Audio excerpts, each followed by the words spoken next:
welcome back to Linda's Pepper Kitchen. Well, it's that time of year. The garden is starting to produce. I got my first batch of banana peppers off the branches, and I want to preserve them, and I want to share with you on how to do that. So get settled in, get your notepad out, and let's get into this video.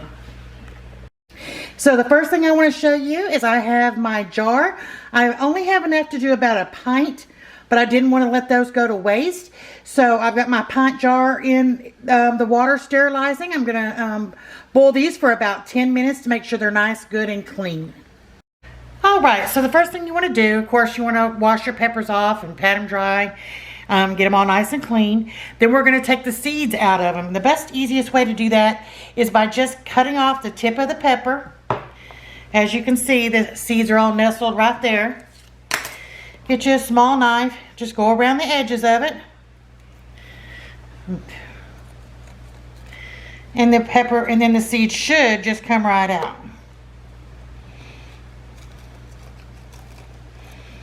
There we go. This one don't want to let loose. There it is. It's just that easy. Then we're just going to slice them up.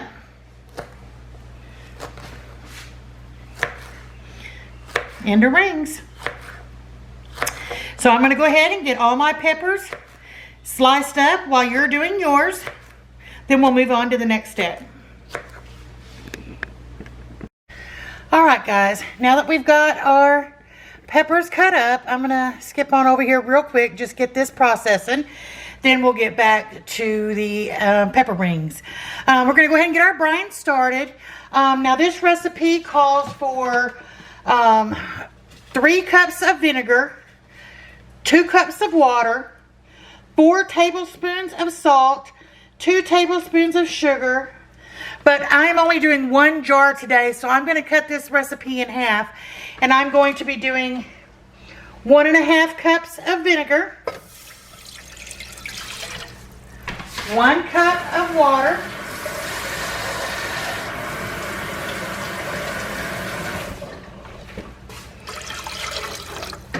I'm going to be doing 2 tablespoons of salt. Now this is my canning salt. You want to use a non-iodized salt. And I'm also going to be putting 1 tablespoon of sugar in here.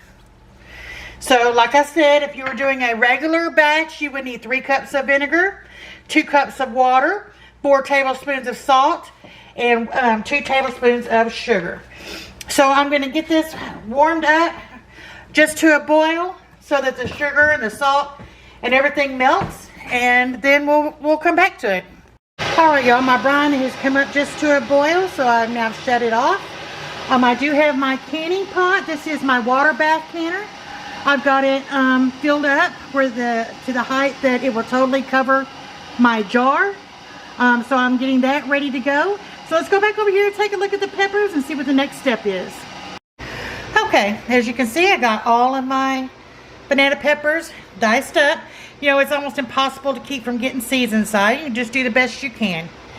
Also, I have 1 clove of garlic that I kind of crushed up and then gave it a quick chop up that I'm going to put in the bottom of my jar. As you see, I have my jar that I had sterilized in boiling water. All right. So now what we're going to do is we're going to pack our peppers on down in there. And get them just as full as you can get it, but you want to make sure that you leave a 1-inch headspace.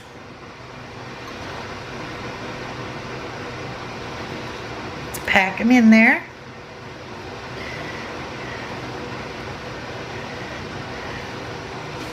But these are going to shrink up as they go through the water bath canning.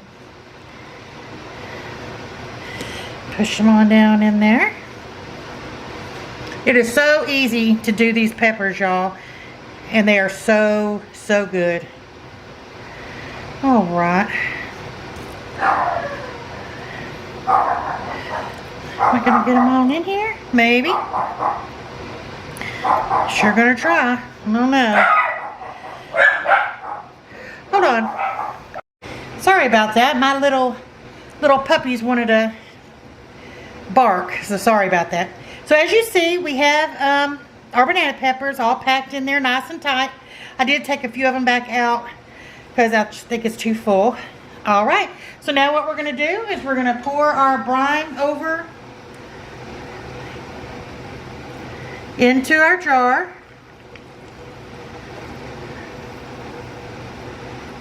There we go. And then you want to try to debubble as much as you can to get whatever bubbles you can get out.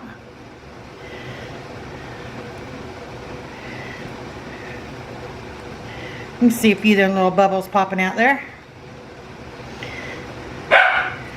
I'm so sorry about my dogs, y'all. All right. Now I have a napkin with vinegar on it. I'm going to wipe around the rim. Make sure you get all the seeds. Anything on here that's going to prevent your jar from sealing. So sorry. Put your lid on. Fingertip tight. Don't wrench it on there. Okay guys, sorry about all the steam. But as you can see, I have a rack in here. You never ever want to put your jar on the bottom of the pan that you're putting them in. Put you a towel at the bottom or a rack of some sort, but never put it on the bottom because it might cause your jar to break. Alright, so I'm going to stick my jar down in here on the rack. Well, let me see if I can get it on the rack. And I'm going to drop it down in. Once it comes back up to a rumbling boil, I will put the lid on and set the timer for 15 minutes. Alright guys, 15 minutes is up. Always open your canner facing away from you so that the steam does not burn you in the face. Alright, let's pull our jar out.